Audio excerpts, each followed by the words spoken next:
साथियों, हम सब यदि गहराई से चिंतन करके देखें तो एक बड़ी महत्वपूर्ण बात स्पष्ट हो आती है। मुझे एक कहानी याद आती है कि एक बार अरस्तु एक बड़े दार्शनिक हुए रूस के, उनके पास सिकंदर की पत्नियां गई। सिकंदर के बारे में आप लोगों ने सुना है? अरस्तु का शिष्य था, बहुत बड़ा योद्धा था, पूरी दुनिया का विजेता था। तो उसकी जो पत्नी थी वो उनके गुरु के आश्रम में गई। अरस्तु की एक बेटी थी और उसका नाम था पीथिया। क्या नाम था? थोड़ा जोर से बोलो। पीथिया नाम था। पीथिया के पास सिकंदर की पत्नी गई और उसने देखा कि पीथिया बहुत सुंदर है। तो उसकी पत्नी ने पूछा कि हम लोग अपने आप को सुंदर बनाने के लिए कौन से उबटन का प्रयोग करें जिससे कि हम भी आपकी तरह सुंदर बन जाएं। आप गुरु की पुत्री हैं, फिर भी आप बहुत सुंदर हैं, और मैं सिकंदर की पत्नी हूं, फिर भी मेरी स्किन आपके जितनी अच्छी नहीं है, मैं आपके जितनी सुंदर नहीं हूं।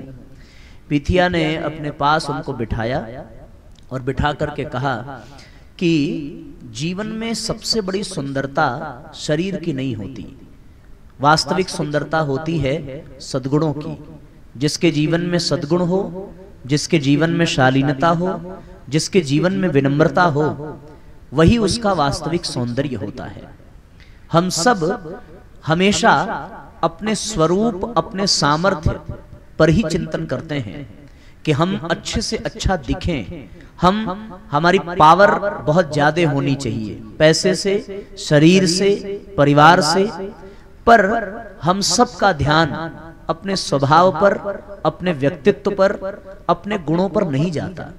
इस नाते कोई कितना भी सुंदर बन जाए, कोई कितना भी योग्य बन जाए, अगर उसका व्यवहार अच्छा नहीं है तो उसे कभी कोई पसंद करने वाला नहीं है। और शरीर की दृष्टि से कोई कम सुंदर हो, शरीर की दृष्टि से कोई थोड़ा कमजोर हो, उसके कपड़े थोड़े गंदे हो, थोड़ा गरीब परिवार से हो, लेकिन अगर उसका व्यवहार अच्छा है तो आप ये मान करके चलें कि निश्चित रूप से हर व्यक्ति उससे बहुत प्रेम करेगा और उसी को बहुत पसंद करेगा। ये बात मैं आपसे इसलिए कह रहा हूं कि हमारे समाज में आज हर व्यक्ति का मूल्यांकन उसके बाह्य व्यक्तित्व के आधार पर किया जाता है कि उसका पहनावा ओढ़ावा कैसा है, वो दिखने में कैसा है, उसका घर परिवार कैसा है। कोई इस बात की ओर ध्यान नहीं देता कि उसके भीतर सद्गुण है या दुर्गुण है, उसका व्यवहार अच्छा है या खराब है। डॉक्टर एपीजे अब्दुल कलाम के बचपन की एक घटना याद आती है। एक बार उनकी माता ने खाना बनाया और भोजन बनाते समय रोटियां थोड़ी सी जल गई, तो उन्होंने एपीजे अब्दुल कलाम और उनके पिताजी को रोटियां परोसी। रोटी परोसते समय उनकी मां ने कहा कि आज रोटियां थोड़ी जल गई हैं। उनके पिताजी ने क्या कहा? उनके पिताजी ने कहा कि कोई बात नहीं, मुझे दूध से जली रोटी बहुत स्वादिष्ट लगती है, तुम अगली रोटी भी जला करके थोड़ा सा बनाना। ये बात हुई, खत्म हो गई। बाद में जब एपीजे अब्दुल कलाम अपने पिताजी के पास गए, वहां उनसे जाकर के उन्होंने पूछा, क्या आपको सच में जली रोटियां पसंद हैं? रोज तो आप जली रोटी नहीं खाते। तो उन्होंने एक बहुत बड़ी बात कही बहनों, वो ये कहा कि रोटियां जली हैं, जली रोटियों को पचाया जा सकता है, लेकिन अगर इसके बदले में मैंने तुम्हारी मां को जले कटे शब्द कह दिए होते तो वो उस शब्द को कभी न पचा पाती और हमारा और उनके संबंध में परेशानी आ जाती, हमारा मतभेद हो जाता। इसलिए व्यक्ति अपने वाणी, अपने व्यवहार, अपनी शालीनता से किसी को भी अपना बना लेता है, और शरीर की सुंदरता से, पैसे की ताकत से कोई किसी को अपना बना नहीं सकता। ये जो परेशानी, ये विकृति, ये जो समाज में देखने को मिलती है, उसका एक बहुत बड़ा कारण ये है कि हम सब लोग वास्तविकता से बहुत दूर होते जा रहे हैं।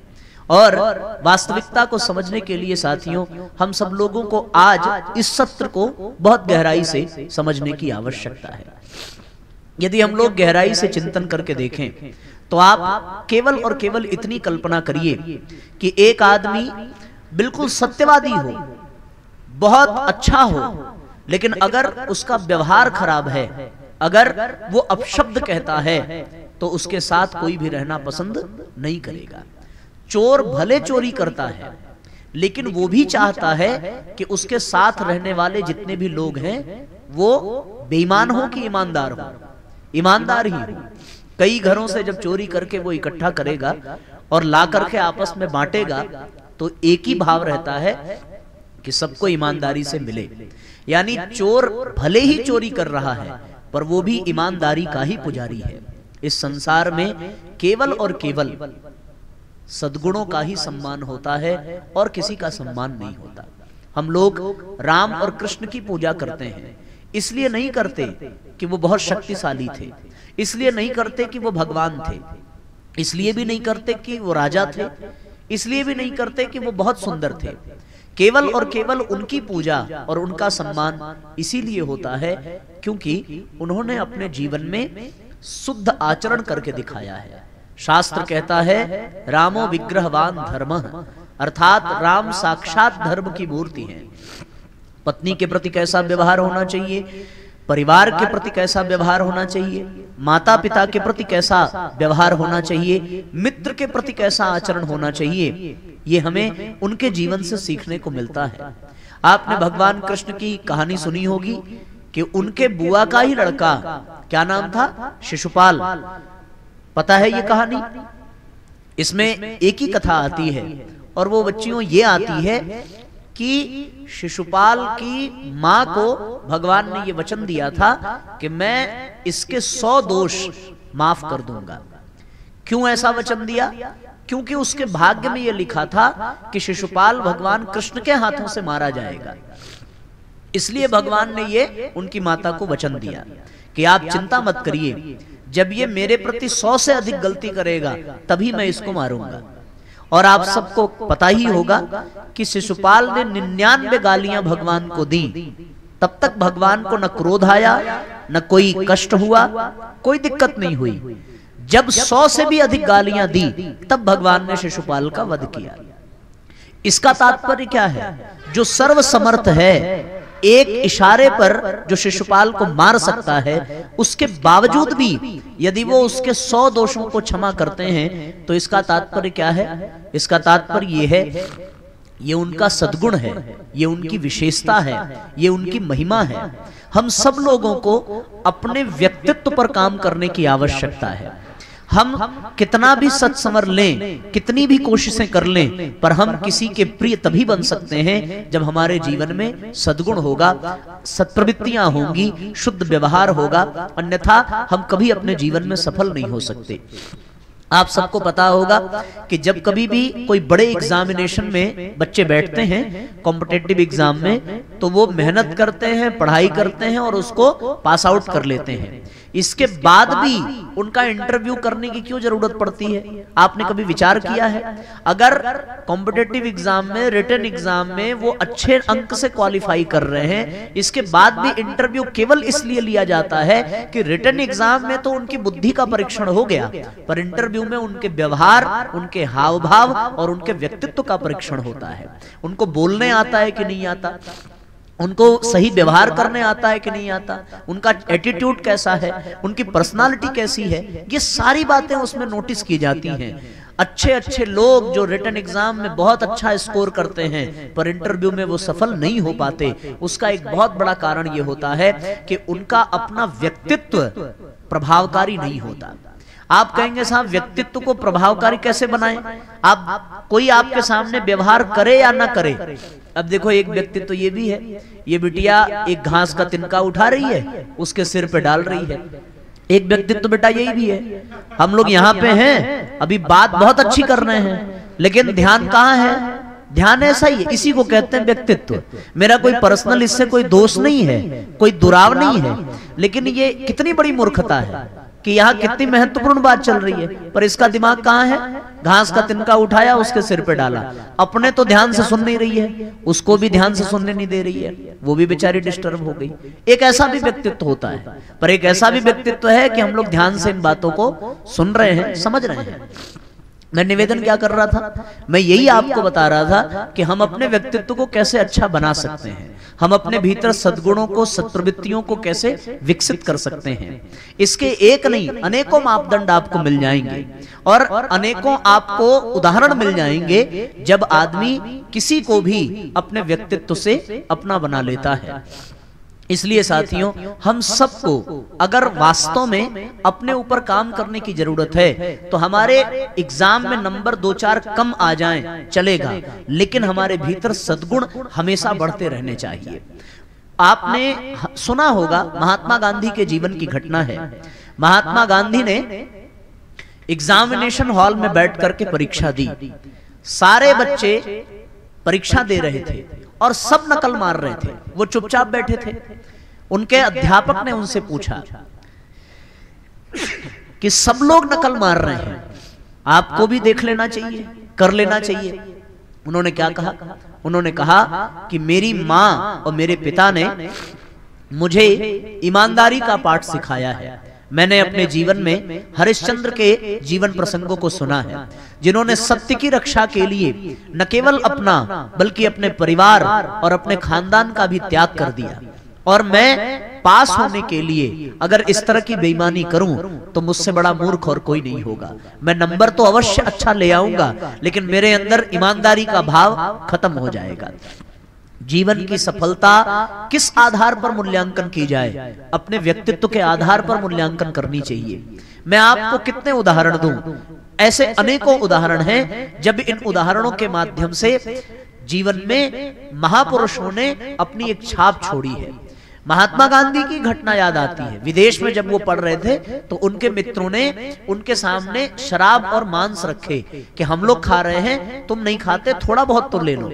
उन्होंने बहुत कोशिश की कि नहीं हम नहीं लेंगे, पर मित्रों का दबाव, मित्र दबाव देते ही हैं, अपनी कसम दिला देंगे, अपना कोई भी माँ की कसम दिला देंगे। तो जैसे ही उन्होंने माँ की कसम दिलाई, वैसे महात्मा गांधी ने कहा कि मैं जरूर खा लेता, लेकिन मैंने अपनी माँ को वचन दिया है कि मैं कभी मांस को हाथ नहीं लगाऊंगा, मैं कभी शराब को हाथ नहीं लगाऊंगा। तब दोस्तों ने जब माँ की बात सुनी, तब दोस्तों ने कहा कि कोई बात नहीं, हम तुम्हारी विनम्रता से, मुझे बहुत अच्छा लगा कि तुम चाहते तो हमसे झगड़ा भी कर लेते, लेकिन कितने प्रेम से उन्होंने अपनी बात रखी। इस तरीके से साथियों, विषम से विषम परिस्थितियों में भी बहुत सही व्यवहार रखने वाला व्यक्ति सफल हो जाता है, और अच्छी से अच्छी परिस्थितियों वाला व्यक्ति भी अगर अपने व्यवहार को शुद्ध नहीं रख पाता तो वो गलत रास्ते पर चला जाता है। सारे व्यवहार की जड़ कहां से है? यदि हम गहराई से चिंतन करके देखें, हमारा स्वभाव, हमारा व्यवहार कैसे बनता है? हमारा स्वभाव, हमारा व्यवहार हमारी आदतों से बनता है। हम किसी भी काम को 1 बार, 2 बार, 5 बार, 10 बार करें, 11वीं बार करते करते वो हमारी आदत बन जाता है। आपको विश्वास न हो तो आप प्रयोग करके देखना। अभी तो इसने 1 बार घास का तिनका उठा के देखा, किया ना, 1 बार करे, 2 बार करे, 5 बार करे, 10 बार करे, उसके बाद ये जिस सभा में बैठे उस सभा में इसे घास का तिनका याद आएगा, उठा के रखने का मन करेगा। क्यों? क्योंकि किसी चीज को बार बार करने से, बार बार करने से बेटा आदत पड़ जाती है, और जैसे ही आदत पड़ गई, उस आदत को बहुत लंबे समय तक अगर हमने अपने जीवन में बनाए रखा तो वो आदत ही हमारा स्वभाव बन जाती है। हम लोग जब पैदा होकर के आए तब किसी ने गाली सिखाई नहीं थी, पर किसी का सुन करके हमने किसी एक को गाली दी, 2 बार दी, 3 बार दी। अब धीरे धीरे गाली देना हमारी आदत में आ गया, और वो आदत कब स्वभाव में बदल गया पता नहीं चला।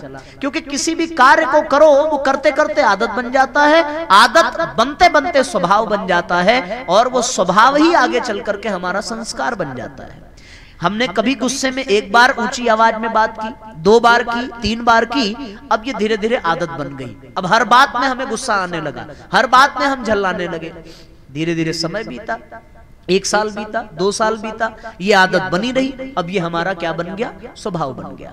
फिर हम टेंशन में आ जाते हैं कि हम गुस्सा करते नहीं है, लेकिन हमको आ जाता है। क्यों आ जाता है? क्योंकि ये हमारा स्वभाव बन गया। स्वभाव बना कैसे? इसलिए बन गया क्योंकि जिस दिन पहली बार गुस्सा आया था उस दिन हमें पश्चाताप नहीं हुआ था।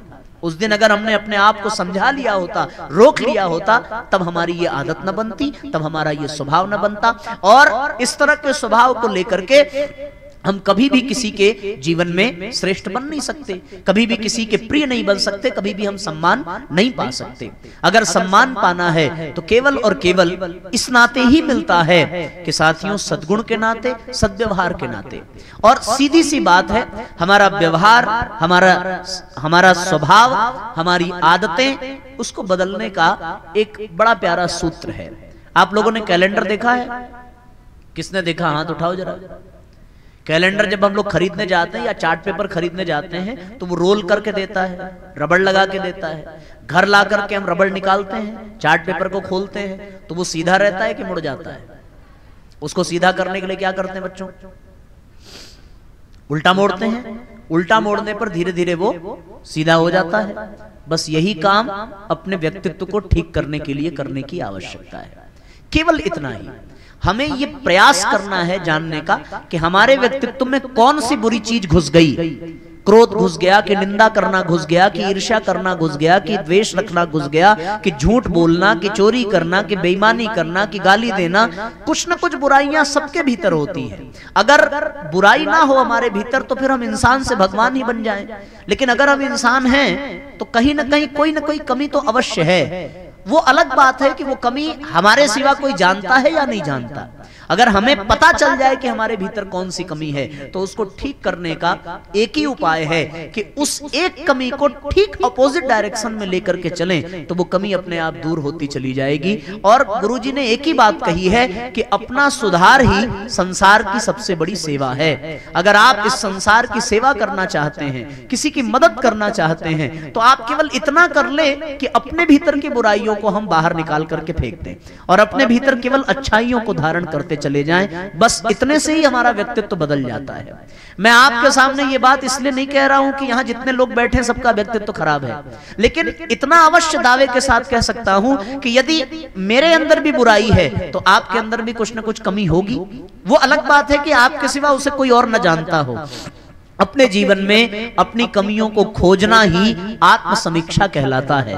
अपनी कमियों को खोजकर उसको छोड़ने का प्रयास करने की प्रक्रिया आत्मचिंतन कहलाता है। और छोड़ने के लिए प्रयास, अभ्यास करना और उस पर आगे बढ़ जाना आत्मनिर्माण कहलाता है। ये तीन क्रम हमें अपने जीवन में धारण करने की आवश्यकता है। इसके लिए पूज्य गुरुदेव ने बताया है कि हम सब लोग अपने लिए समय निकालें। आज हमारे पास सबके लिए समय है। स्कूल के लिए समय है, टेलीविजन के लिए समय है, फेसबुक के लिए समय है, परिवार के लिए समय है। लेकिन किसी से ये प्रश्न पूछिए कि क्या आपके पास आपके लिए समय है? अगर हम रात में भी सो रहे हैं तो एकदम कायदे से सो नहीं पाते। रात में भी सपने हमें परेशान करते हैं क्योंकि हम रात में भी अपने आप को समय नहीं दे पा रहे। ये दिक्कत क्यों आ रही है? कारण केवल इतना है कि हम अपने लिए समय नहीं निकालते।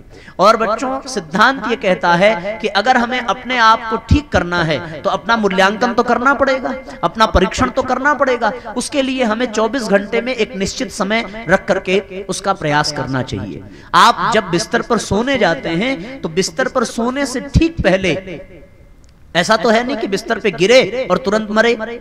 सोते में थोड़ा टाइम तो लगता है। कभी मोबाइल चलाएंगे, कभी थोड़ी बातचीत करेंगे, कभी कहानी सुनेंगे, कभी किताबें पढ़ेंगे, उसके बाद ही तो नींद आएगी। आज से आप लोग एक अपने जीवन में अभ्यास ये कर लेना कि जब हम बिस्तर पर अपने सोने जाएं तो बिस्तर पर सोने से ठीक पहले जैसे आप यहां तन करके बैठे हैं उसी तरीके से अपने बिस्तर पर भी बैठ जाइए और अपने नेत्र बंद कर लीजिए। और ये वो समय हो जब आपको कोई डिस्टर्ब करने वाला ना हो। आप केवल उस समय इतनी बात सोचें कि सवेरे जगने से लेकर के रात में बिस्तर पर सोने तक हमसे कितने अच्छे काम हुए और कितने बुरे काम हुए। अगर आप निष्पक्ष होकर के पूरी ईमानदारी के साथ अपने दिनचर्या का परीक्षण करेंगे तो आपको पता चल जाएगा कि आज हमसे ये गलती हुई है, आज हमें ये नहीं करना चाहिए था, आज इसके साथ ऐसा व्यवहार नहीं करना चाहिए था। आपको उसी समय ये संकल्प लेना है कि कल जब हम सवेरे जगेंगे तो हमसे ये दोबारा गलती नहीं होनी चाहिए। अगर आज हमने क्रोध किया है तो क्रोध का उल्टा क्या होता है बताओ जरा? शांत रहना, चुप रहना, यही तो क्रोध का उल्टा है। अगर झूठ बोला है तो झूठ का उल्टा क्या है? सच बोलना। अगर बेईमानी की है तो उसका उल्टा क्या है? ईमानदारी। ठीक उल्टा अगर आचरण हम करने लगेंगे तो अपने आप हमारी बुराइयां मिटती चली जाएंगी। पर साथियों, एक बड़ी विचित्र समस्या यह है कि इंसान की मन स्थिति ऐसी है, भगवान ने बनाया है या यहाँ के वातावरण का प्रभाव है कि आदमी सारी दुनिया की बुराई निकाल सकता है पर उसको अपनी बुराई कभी दिखती। ये एकदम फैक्ट मैं आपको बता रहा हूं।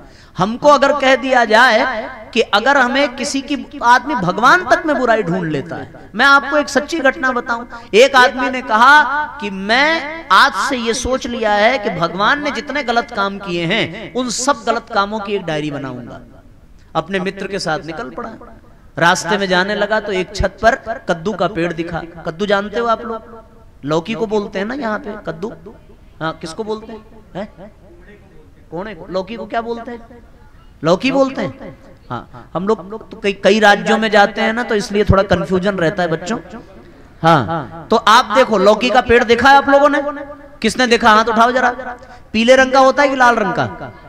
हरे रंग का? बहुत अच्छा है। तो हरे रंग का उसने लौकी का पौधा देखा, छत के ऊपर देखा, और उस पौधे में लौकी का फल देखा। कितना बड़ा होता है? कम से कम तो इतना बड़ा होता है। उसने अपने दोस्त से कहा कि भाई भगवान की पहली गलती लिखो। गलती नंबर 1, पौधा इतना कमजोर, इतना बिल्कुल अभी गिरे, छुओ तो टूट जाए, और इसने फल इतना बड़ा दे दिया। क्या गजब की मूर्खता है ये! भगवान को कौन समझदार कहता है? मेरा बस चले तो मैं भगवान को दंड दूं। बताओ, जान ले ली पौधे की। बात समझ में आ गई। दोस्त ने कहा कि भाई गजब हो गया, ऐसा टैलेंट, ऐसी प्रतिभा, ऐसा मास्टरमाइंड मैंने देखा ही नहीं आज तक, जिसने भगवान की कमी ढूंढ ली। उसको बहुत बधाई दी, मालाएं पहनाई, चंदन लगाई। अब तो उसका और स्वाभिमान जाग गया, उसको और कॉन्फिडेंस हो गया। आगे बढ़ा, आगे बढ़ा तो एक आम के पेड़ के पास पहुंचा। बोला, लिखो नाम भगवान की दूसरी गलती। इतना बड़ा आम का पेड़ और फल कितना सा। दूसरी गलती बताई और आम के पेड़ के नीचे लेट गया। भगवान ने भी सोचा कि भाई जब गलती बता रहा है तो फिर हमें अपना भी प्रभाव दिखाना चाहिए। एकदम से हवा का झोंका आया, एक आम का फल जो था वो पेड़ से टूटा और टूट करके सीधे उसकी नाक पे गिरा। जैसे नाक पे गिरा, उसका दोस्त बेचारा परेशान परेशान, भाई भाई क्या हो गया, भगवान की तीसरी गलती लिखूं क्या? उसने कहा कि अरे महापुरुष, तीसरी गलती लिखने की जरूरत नहीं है, जितनी गलतियां लिखी थी सब काटो। अच्छा हुआ भगवान ने आम के पेड़ में लौकी का फल नहीं लगाया, वरना आज अगर वो लौकी का फल मेरे ऊपर गिर जाता तो मैं इस दुनिया में रहने लायक नहीं बचता। अभी तो केवल नाक फूटी, तब तो जिंदगी फूट जाती। समझ में आया? इंसान गलती निकालने पर अगर लग जाए तो वो भगवान की भी गलती बच्चों निकाल दे, पर वो अपनी गलती पता नहीं कर पाता। वो अपने लिए तो बहुत सुंदर वकील बन जाता है। अगर आपसे कोई कह दे कि भाई तुम्हारी गलती थी, तुमने गुस्सा किया, तो हम तुरंत वकालत करने लगते हैं। इस बात की वकालत कर लगते हैं कि हमें गुस्सा आया नहीं था, उसने गुस्सा दिलाया। भाई दिलाने वाले तो दिलाएंगे ही ना, अगर दिलाने पर ना आवे तब तो हमारी अच्छाई है। हम अपने लिए बहुत अच्छे वकील हैं, पर दूसरों के लिए हम बहुत अच्छे जज बन जाते हैं। हम तुरंत निर्णय कर लेते हैं कि हाँ ये गलत है, ये सही है। आज हमें दूसरों की ओर देखने की आवश्यकता नहीं है, हमें अपनी कमियों की ओर देखने की आवश्यकता है। और हमारी कमियां कौन देखेगा? कोई पड़ोसी देखेगा? कोई रिश्तेदार देखेगा? कोई परिवार का देखेगा? नहीं देखेगा। किसको देखना है? अपने आप को। और अपनी कमियों को जांचने परखने के लिए हमें क्या करने की आवश्यकता है? हमारे पास विवेक होना चाहिए। क्या होना चाहिए? आप लोग ध्यान से सुन रहे हैं ना? है? पता नहीं क्यों ऐसा लग रहा है कि जैसे आपका ध्यान कहीं और है। हम गलत तो नहीं है? पक्का सुन रहे हो ना? डिस्टर्ब करने वाले हर जगह रहते हैं, ठीक है ना? लेकिन अगर आप ध्यान से बैठेंगे तो आपको ये बात समझ में आएगी। हमें ये डर है कि कहीं हमारा बोलना व्यर्थ न चला जाए, इसलिए बहुत सावधान रहिए। आप लोगों से भी थोड़ा प्रार्थना है, 10 मिनट बाद बातचीत कर लीजिएगा। इसलिए मैं निवेदन ये कर रहा था, हंसने की बात नहीं है बच्चों, कोई जरूरी बात होगी, है ना? मैंने कहा ना, हंसी आ गई, दूसरों की कमी दिख गई, ये बहुत गलत बात है। मैंने आपके हंसने के लिए नहीं कहा है, मैंने इसलिए कहा कि आपका ध्यान न भटके, आपके हित के लिए कहा है, ठीक है ना? मुझे बोलने का अधिकार नहीं है, लेकिन बात को गंभीरता से समझने की आवश्यकता है। हम यहाँ किसी को दोष देने के लिए नहीं कुछ कह रहे हैं, ठीक? मैं क्या निवेदन कर रहा था? दूसरे की कमी देखने के लिए बुद्धि चाहिए, पर अपने भीतर झांकने के लिए बच्चों विवेक चाहिए। क्या चाहिए? विवेक चाहिए। विवेक किसको कहते हैं? सद्बुद्धि को कहते हैं। ये सबके पास नहीं होता, ये उसी के पास होता है जिसके पास शुद्ध बुद्धि होती है। बुद्धि दो प्रकार की होती है, एक सद्बुद्धि और एक दुर्बुद्धि। दुर्बुद्धि वो जो हमें दूसरों की कमी दिखावे, सद्बुद्धि वो जो हमें अपनी कमी दिखावे। दुर्बुद्धि वो जो हमें गलत रास्ते पर ले जाए, सद्बुद्धि वो जो हमें सही रास्ते पर ले जाए। दुर्बुद्धि वो जो हमें पतन की ओर ले जाए, बुराइयों की ओर ले जाए, और सद्बुद्धि वो जो हमें अच्छाइयों की ओर ले जाए। दुर्बुद्धि हमें शैतान बनाती है, सद्बुद्धि हमें भगवान बनाती है। इसलिए हम सब लोगों को अपने भीतर सद्बुद्धि को जागृत करने की आवश्यकता है। कैसे जागृत होगी ये बात केवल 5-7 मिनट में आपको बता करके अपने विषय को विराम देंगे, क्योंकि आपका 4:20 पर छुट्टी होती है। हमने वचन दिया है कि मैं 4:15 तक आपको छोड़ दूंगा, वो हमें पूरी तरह से याद है। बस आप धैर्य पूर्वक इतनी बात और सुन लें कि हमें अपने भीतर विवेक को जागृत करने की आवश्यकता है, हमें अपने भीतर सद्बुद्धि को जागृत करने की आवश्यकता है। मंत्र लेखन देना जरा। उसको जागृत करने के लिए क्या करने की आवश्यकता है साथियों? मैं आपको एक बहुत सुंदर सा सूत्र बताने जा रहा हूं। इस संसार में मैं आपसे पूछता हूं, धन पाने के लिए किस देवी की पूजा की जाती है? जोर से बोलो जरा। विद्या पाने के लिए किसकी पूजा की जाती है? बल पाने के लिए किसकी पूजा की जाती है? हनुमान जी की ना। सबका अपना अपना डिपार्टमेंट है। अब मेडिकल स्टोर पे जाएंगे और कहेंगे भैया 5 किलो आलू दे दो, तो दे पाएगा क्या? या सब्जी वाले के पास दवा मांगने जाओगे तो मिलेगा क्या? नहीं मिलेगा। आज के डेट में हमें पैसा चाहिए, हाँ चाहिए, पर अगर सद्बुद्धि ना हो तो पैसा काम आएगा? नहीं काम आएगा। आज के डेट में हमें मकान मिल जाए पर सद्बुद्धि ना हो तो हम बेच देंगे। आज के डेट में हमारे पास बहुत अच्छा कपड़ा हो, सद्बुद्धि ना हो तो हम शराब पी के नाली में गिर जाएंगे। कोई फायदा है? नहीं। और अगर सद्बुद्धि है हमारे जीवन में तो हमारे पास कुछ भी नहीं रहे तब भी हम सफलता की ओर बढ़ते चले जाएंगे। रावण के पास सब कुछ था पर उसकी दुर्बुद्धि ने उसको बर्बाद कर दिया। राम के पास कुछ नहीं था पर उनकी सद्बुद्धि ने उनको विजय दिलाई। ठीक है ना? रावण प्रतापी था तब भी जीत नहीं पाया, पर राम ने बंदरों से सहयोग ले लिया केवल अपने आचरण, अपने व्यवहार और अपनी सद्बुद्धि के कारण। बात समझ में आ रही है? तो हम सब लोगों को भी अपने भीतर विवेक को जागृत करना है। ये है सबके भीतर पर सुसुप्तावस्था में है, इसको जागृत करने की आवश्यकता है। और ये जागृत होगा कैसे? ये जागृत करने के लिए साथियों इस संसार में केवल एक ही रास्ता है और वो रास्ता है गायत्री मंत्र। कौन सा रास्ता है? एक अकेला एक ऐसा मंत्र है जिसके विषय में सबसे अधिक ऋषियों ने चर्चा की, सबसे अधिक शास्त्रों में पाया जाता है। स्वयं राम, कृष्ण, भगवान शंकर आदि बड़े बड़े देवताओं ने इसी एक मंत्र का उच्चारण करके सारी उपलब्धियां पाई हैं। इसलिए इस संसार में अकेला एक ऐसा मंत्र है जो हमें सद्बुद्धि प्रदान करने का मंत्र है। बाकी लक्ष्मी जी का आप ऐसा अनेकों मंत्र पा जाएंगे जिससे धन की प्राप्ति हो, स्वास्थ्य के लिए अनेकों मंत्र मिल जाएंगे, राज्य के लिए अनेकों मंत्र मिल जाएंगे, तमाम चीजें प्राप्त हो जाएंगी, पर सद्बुद्धि देने वाला एक मंत्र। और गायत्री मंत्र का सीधा सा अर्थ है कि हे परमात्मा, हम सबको सद्बुद्धि दें और हमें सन्मार्ग की ओर प्रेरित करें। बस एक छोटा सा अर्थ इसका है, इसके अतिरिक्त और कोई अर्थ नहीं है। और ये मैं आपसे इसलिए कह रहा हूं क्योंकि जब हम लोग गायत्री मंत्र बोलते हैं तो गायत्री मंत्र बोलते समय हमारा जीभ, हमारी जिह्वा, हमारा कंठ, उसमें एक तरंग पैदा होती है, एक कंपन पैदा होती है। उस कंपन का प्रभाव कहां पड़ता है? केवल और केवल हमारे मस्तिष्क पर पड़ता है। आप YouTube पे सर्च कर लीजिएगा, एम्स के डॉक्टरों ने यह शोध करके बताया है कि जब हम गायत्री मंत्र बोलते हैं तो गायत्री मंत्र बोलने पर हमारे मस्तिष्क की कोशिकाओं का आकार बढ़ने लगता है और उसके आकार के बढ़ जाने से हमारे शरीर में एक हार्मोन्स क्रिएट होता है, जिस हार्मोन के क्रिएट होने से हमारे शरीर में पॉजिटिविटी, हमारे शरीर में स्ट्रेस रिलीज अपने आप होने लगता है। नकारात्मकता घटने लगती है, सकारात्मकता बढ़ने लगती है। ये गायत्री मंत्र का प्रभाव है।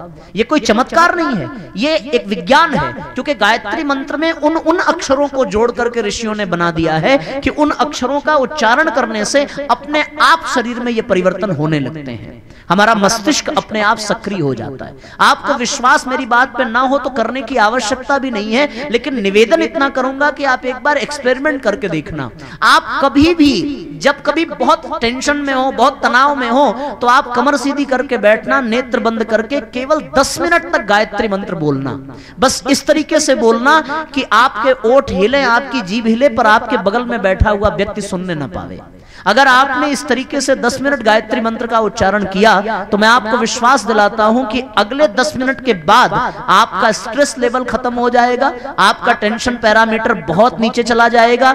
आज साथियों, बड़े बड़े रोग को ठीक करने के लिए गायत्री मंत्र के उच्चारण का विधान बताया जा रहा है। ये परीक्षण किया गया है। ब्लड प्रेशर को मेंटेन करने के लिए, हार्ट बीट्स को मेंटेन करने के लिए, प्लेटलेट्स के लिए और शुगर को मेंटेन करने के लिए गायत्री मंत्र की विशेष प्रकार की विधि बताई जा रही है। ये हम नहीं बता रहे हैं, ये डॉक्टर्स बता रहे हैं, क्योंकि उन्होंने एक्सपेरिमेंट किया है।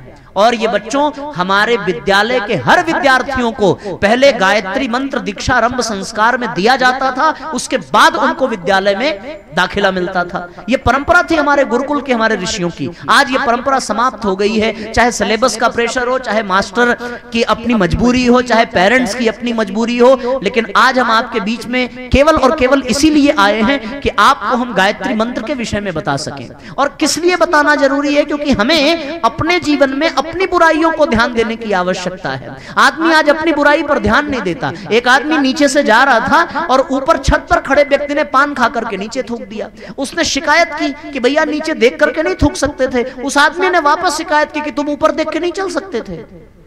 तो उसने कहा भाई गजब हो गया, नीचे देख करके चलते थे तो यहां गिरा, ऊपर देख के चलते तो सीधे मुंह पे ही गिर जाता। आदमी अपनी गलती मानने को तैयार नहीं है। कारण यह है क्योंकि उसे दुनिया भर की गलती दिखेगी पर अपनी गलती नहीं दिखती है। और यही संसार के पतन का सबसे बड़ा कारण है। अगर सिगरेट पीने वाला अपनी गलती मान ले तो क्या कभी वो पिएगा? आप अगर उसको मना करने जाओ तो वो बोलेगा मैं अपनी बाप की पी रहा हूं, तुम्हारी नहीं पी रहा हूं। आदमी अपनी गलती एक्सेप्ट करने वाला नहीं है। और कारण यह है कि उसके पास इतना साहस नहीं है, इतनी ताकत नहीं है कि वो अपनी गलती को मान ले और उसको सुधारने की हिम्मत दिखावे।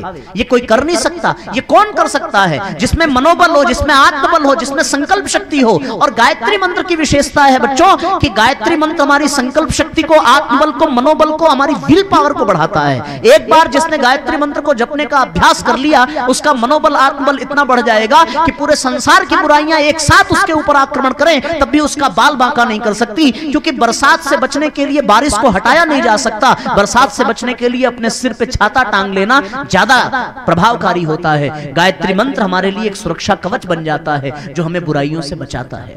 और मैं एक अंतिम जानकारी देकर के अपनी बात को विश्राम दूंगा कि हम आपके बीच में खाली हाथ नहीं आए हैं। हम आपके बीच में साथियों एक पुस्तिका लेकर के आए हैं। ये पुस्तिका गायत्री मंत्र लेखन की है और इसका आपको कोई शुल्क नहीं देना है। आप गायत्री मंत्र के विषय में मैंने आपको जो कुछ भी बताया उससे भी ज्यादा इसमें लिखा हुआ है। ये पुस्तिका कुछ लिखी पढ़ी नहीं गई, ये बिल्कुल खाली है। आपको इसको लेना है और प्रतिदिन 11 लाइन गायत्री मंत्र इसमें लिखना है। कितना कितना पता है 11 क्यों लिखना है? केवल इसलिए 11 लिखना है कि हमारी कर्मेंद्रियां कितनी हैं? सुना है कर्मेंद्रियों के बारे में, सेंस ऑर्गन के बारे में? 5 कर्मेंद्रियां, 5 ज्ञानेंद्रियां, 10। और इन सभी इंद्रियों का राजा किसको कहते हैं? मन को कहते हैं। गायत्री मंत्र मन को प्रभावित करता है, इसलिए 11 बार इसको लिखना है। अगर आप गायत्री मंत्र 11 बार प्रतिदिन अपने पढ़ने से ठीक पहले लिखना प्रारंभ कर दें तो आपका कंसंट्रेशन पावर, आपकी पॉजिटिविटी, आपका व्हील पावर अपने आप बढ़ता चला जाएगा। और एक विशेष बात कि इसमें साथियों हमने एक विद्या, जीवन विद्या चार्ट दिया है, लाइफ मैनेजमेंट चार्ट इसमें है पहले पन्ने पर। इसमें क्या करना है? इसमें कुछ रूटीन्स हम लोगों ने दिए हैं, इंग्लिश में भी है, हिंदी में भी है। पहला है कि हम प्रातः सूर्योदय से पहले जगे कि नहीं जगे, जगने के बाद हमने धरती माता को प्रणाम किया कि नहीं किया, बासी मुंह हमने उषा पान किया कि नहीं किया, अपने घर में अपने से बड़ों को प्रणाम किया कि नहीं किया, स्नान करने के पश्चात गायत्री मंत्र का जप किया कि नहीं किया, अपने शरीर को स्वस्थ रखने के लिए प्राणायाम किया कि नहीं किया, सबसे अच्छा व्यवहार किया कि नहीं किया, विद्यालय में टीचर्स का सम्मान किया कि नहीं किया, मन लगाकर अपनी पढ़ाई, अपना होमवर्क किया कि नहीं किया, घर में, परिवार में, कार्य में लोगों की मदद की कि नहीं की, बड़ों की आज्ञा का पालन किया कि नहीं किया, मोबाइल 30 मिनट से ज्यादा चलाया कि कम चलाया, टेलीविजन में हमारा समय तो नहीं बर्बाद हो गया, फैशन करने में हमने पैसे को तो नहीं बर्बाद कर दिया। ये सारी बातें इसमें लिखी हुई हैं। अगर आप इसको फॉलो करते हैं तो इसके कॉलम में यस का निशान लगाइए और नहीं करते हैं तो आप क्रॉस का निशान लगाइए। इससे आप अपना मूल्यांकन कर पाएंगे और अपनी कमियों को जान पाएंगे। होगा क्या, आपकी कमियां धीरे धीरे धीरे धीरे बदलती चली जाएंगी और आप धीरे धीरे धीरे धीरे सारी कमियों से मुक्त होकर के बिल्कुल अपने वास्तविक स्वरूप में आ जाएंगे। और हम लोग अपने जीवन के जिस भी क्षेत्र में कदम रखेंगे उसी क्षेत्र में साथियों अपने आप ये सौभाग्य मिलता चला जाएगा। हमारी अच्छाइयों से लोग प्रभावित होते चले जाएंगे। गायत्री मंत्र हम सब लोगों को आता है ना? हाथ ऊपर करो जरा, किसको किसको आता है? बस आप लोगों को गायत्री मंत्र सिखा देते हैं। आप जरा कमर सीधी करके बैठें और हाथ जोड़ लीजिए। एक बार केवल आपको हम गायत्री मंत्र सिखाते हैं। हाथ जोड़ लेना बेटा और पूरे मनोयोग से ध्यान पूर्वक पहले हम बोलेंगे फिर आप बोलना। बोलिए ओम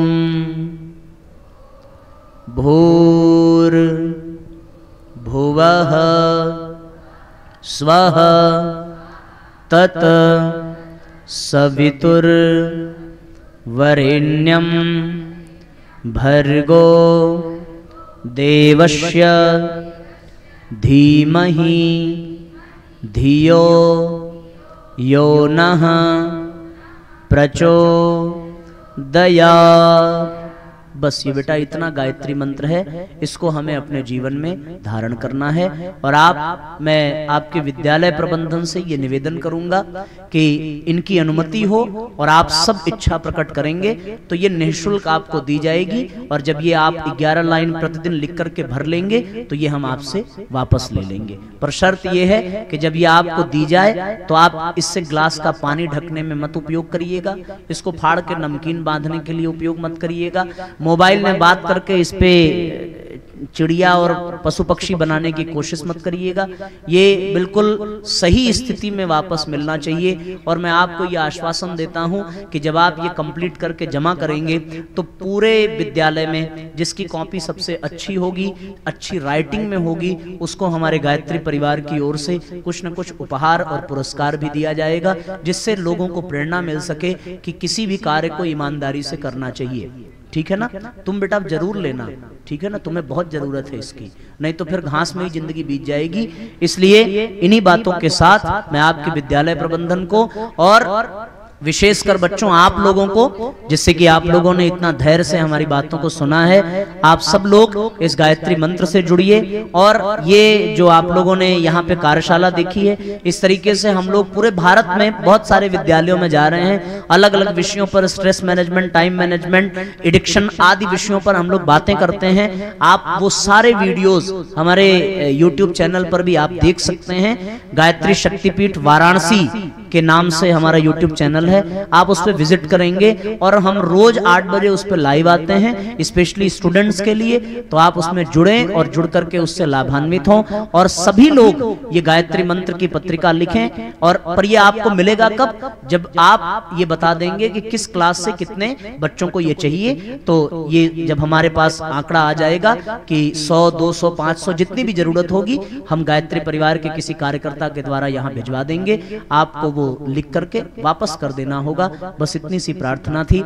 यदि जाने अनजाने में थोड़ा कुछ बुरा लगा हो, चाहे आप लोगों को, चाहे यहाँ के शिक्षक गणों को, तो मैं बहुत विनम्रता के साथ क्षमा प्रार्थना करता हूँ कि हमारी बुरी बातों पर ध्यान बिल्कुल न देंगे और जो अच्छा लगा उसे भगवान का आशीर्वाद समझ करके अपने जीवन में धारण कर आगे बढ़ेंगे। इसी प्रार्थना के साथ सबको बहुत बहुत धन्यवाद, बहुत बहुत प्रणाम, बहुत बहुत धन्यवाद। ओम शांति।